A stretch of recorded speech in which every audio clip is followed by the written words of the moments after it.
হাসিনা তিনি চেয়েছিলেন 18 কোটি মানুষকে হত্যা করে হলেও ক্ষমতায় থাকতে হবে। আন্দোলন এমন অগ্নিগর্ভে পরিণত হয়েছিল, কোন শক্তি আল্লাহ ছাড়া এই আন্দোলনকে দমানোর মতো কোনো পরিস্থিতি ছিল না। সংগ্রামী ভাই বন্ধুগণ, এই চিটাগং রোড থেকে শুরু করে এই যাত্রাবাড়ি পুরো এলাকা জুড়ে দিনের পর দিন, সপ্তাহের পর সপ্তাহ এলাকার মানুষ ছাত্রদেরকে সাহস যোগানোর জন্য যেভাবে তারা ছাত্রদের পাশে দাঁড়িয়ে এই রাস্তায় অবস্থান গ্রহণ করেছে, আমি তাদেরকে অভিনন্দন, মোবারকবাদ এবং শুভেচ্ছা জানাই। সংগ্রামী ভাইয়েরা আমার, আপনারা এদেশের শ্রেষ্ঠ সন্তান, আপনারা এদেশের নতুন মুক্তিযোদ্ধা, আপনারা এই দেশকে স্বাধীন করেছেন দ্বিতীয়বার। যারা শহীদ হয়েছেন তারা অগ্রণী, যারা গাজী হয়েছেন তারাও এই আন্দোলনের অংশীদার। এই এলাকার সমস্ত মানুষ আওয়ামী লীগ, যুবলীগ, ছাত্রলীগের সন্ত্রাসী বাহিনী ছাড়া সমস্ত মানুষ রাস্তায় নেমে এসেছিল বলেই দিনের পর দিন এই রাস্তা জনগণের নিয়ন্ত্রণে ছিল। জীবন দিয়েছে, রক্ত গিয়েছে, পাখির মতো গুলি করে হত্যা করা হয়েছে। এমনকি 5ই আগস্ট বিকাল হয়ে যায়, হাসিনা দেশ ছেড়ে পালিয়েছেন। বাংলাদেশে যখন গোটা বাংলাদেশে বিজয় মিছিল শুরু করেছে সাধারণ জনগণ, যখন গোটা ঢাকার রাজধানীর জনগণ ওই গণভবনের দিকে তারা মিছিল করে মার্চ করে এগিয়ে যাচ্ছে, তখনও এই হায়নারা এই অঞ্চলে গুলি করে শত শত মানুষকে সেই দিন হত্যা করেছে। এটা নজিরবিহীন ঘটনা। এইগুলো আওয়ামী লীগের পাচাটা এবং আওয়ামী লীগের সবচেয়ে বড় দালাল এবং খুনি। এদেশের জনগণ এই সমস্ত খুনিদেরকে কোনো ছাড় দেবে না। বিচারিক প্রক্রিয়ার মাধ্যমে তাদেরকে শাস্তির মুখোমুখি হতে হবে।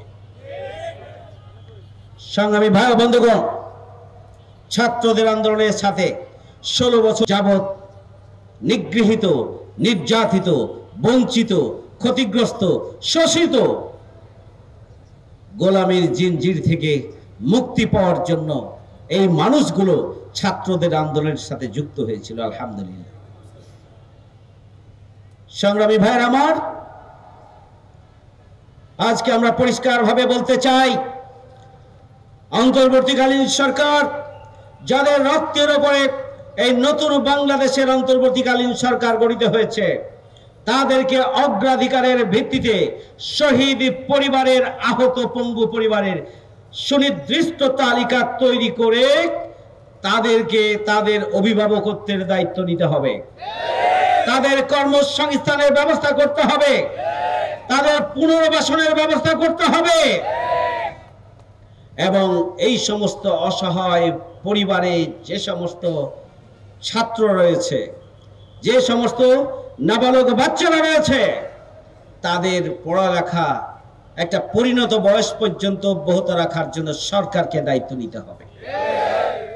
আমরা সেই দাবি আমরা প্রথম দিন থেকে জানিয়ে আসছি।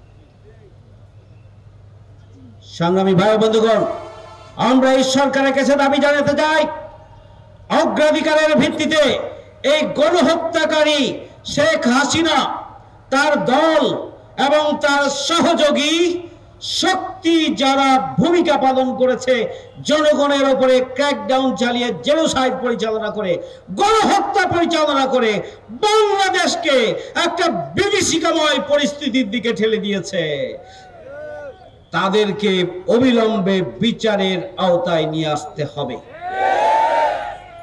আমরা জামায়াত ইসলামী বাংলাদেশের পক্ষ থেকে আমরা দাবি জানিয়েছি, জাতিসংঘের তত্ত্বাবধানে আন্তর্জাতিক আদালতে তাদের বিচার হতে হবে। আমরা সরকারের কাছে দাবি জানিয়েছিলাম বিচারের জন্য। সরকার ইতিমধ্যেই ট্রাইব্যুনাল গঠন করে এই গণহত্যাকারীদের, তাদের দোষরদের বিচার করার জন্য পদক্ষেপ গ্রহণ করেছে। সংগ্রামী ভাই বন্ধুগণ, আপনারা জানেন বাংলাদেশ জামায়াত ইসলামী একটি দায়িত্বশীল সংগঠন।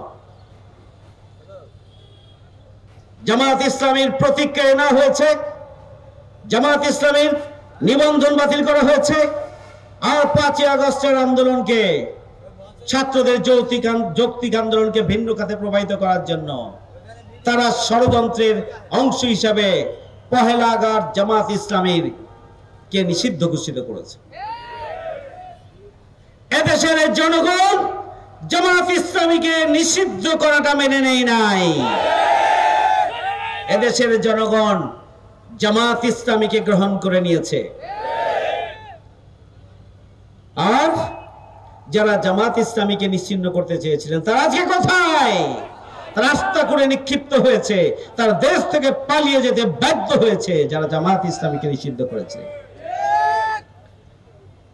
জামাত ইসলামী একটি দায়িত্ববান সংগঠন, জনগণের মুক্তির জন্য, কল্যাণের জন্য, দেশের উন্নয়ন অগ্রগতির জন্য, বসবাসযোগ্য একটি বাংলাদেশ প্রতিষ্ঠার জন্য সৎ ও যোগ্য নেতৃত্ব প্রতিষ্ঠার, দক্ষ নেতৃত্ব প্রতিষ্ঠার কাজ আঞ্জাম দিয়ে যাচ্ছে বাংলাদেশ জামাত ইসলামী, ইসলামী ছাত্র শিবির।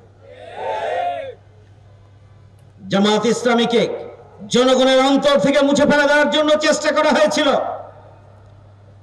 জামাত ইসলামীর বিরুদ্ধে শত সহস্র ষড়যন্ত্র করা হয়েছিল। জামাত ইসলামী রাষ্ট্র শক্তির কাছে মাথা নত করে নেই, ষড়যন্ত্র চক্রান্তের কাছে নিজেকে হারিয়ে ফেলে নাই। 1 আগস্টের জামাত নিষিদ্ধ করার যে চক্রান্ত, যে ঘোষণা, এটি একটি ষড়যন্ত্রের অংশ। চলমান আন্দোলনকে ভিন্ন খাতে প্রবাহিত করার চক্রান্তের অংশ হিসেবে এটি করা হয়েছিল। এটি বুমেরাং হয়েছে শেখ হাসিনার জন্য। আপনারা দেখেছেন ওই দিনই দুপুর বেলায় 5ই আগস্ট সেনাপ্রধান আমিরে জামাতকে দাওয়াত দিয়েছেন অন্যান্য রাজনৈতিক দলের সাথে। বঙ্গভবনে অন্যান্য রাজনৈতিক দলের সাথে আমিরে জামাতকে দাওয়াত দিয়েছেন। তাহলে জামাত ইসলামী নিষিদ্ধ, এটা কি কার্যকরভাবে যে ফ্যাসিস্ট অবৈধ সরকার যে ঘোষণা দিয়েছিল সেই ঘোষণা তো সেই দিনই শেষ হয়ে গিয়েছে। এরপরেও ইতিমধ্যে আপনারা জেনেছেন জামাত ইসলামীকে নিষিদ্ধ করে যে প্রজ্ঞাপন দেওয়া হয়েছিল সেই প্রজ্ঞাপনটিকে ইতিমধ্যে বাতিল করা হয়েছে 28শে জুলাই। সংগ্রামী ভাই বন্ধুগণ, ও মাকার আল্লাহ, আল্লাহ খায়রুল মাকিরিন। ওরা ষড়যন্ত্র করে, আল্লাহ পরিকল্পনা করেন এবং আল্লাহর পরিকল্পনাই হচ্ছে উত্তম। জাল হক ওয়া জাহাকাল বাতিল ইন্নাল বাতিলা কানা জাহুকা। সত্য সমাগত, মিথ্যা অপসৃত, মিথ্যার পতন অবশ্যম্ভাবী। এদেশে খুনি, সন্ত্রাসী, মিথ্যাবাদী, ফ্যাসিস্ট শক্তির পতন হয়েছে। সত্য এবং সুন্দরের বিজয় হয়েছে, এদেশের গণমানুষের বিজয় হয়েছে। সংগ্রামী ভাই বন্ধুগণ, আল্লাহ রাব্বুল আলামিন বলেছেন ইউরিদুনা লিইউতফিউ নূরাল্লাহ ইলা আখিরিল আয়াত। ওরা ফুৎকারে আল্লাহর নূরকে নিভিয়ে দিতে চায়, কিন্তু আল্লাহর ফয়সালা হচ্ছে আল্লাহ তার নূরকে, আলোকে প্রজ্বলিত রাখবেনই, তাতে জালিমরা, ফাসিকরা যতই মর্মবেদনা অনুভব করুক না কেন। সুতরাং জামাত ইসলামীকে যারা নিশ্চিহ্ন করতে চেয়েছিল যুগে যুগে, এবং যারা যুগে যুগে চাইবে জামাত ইসলামী যদি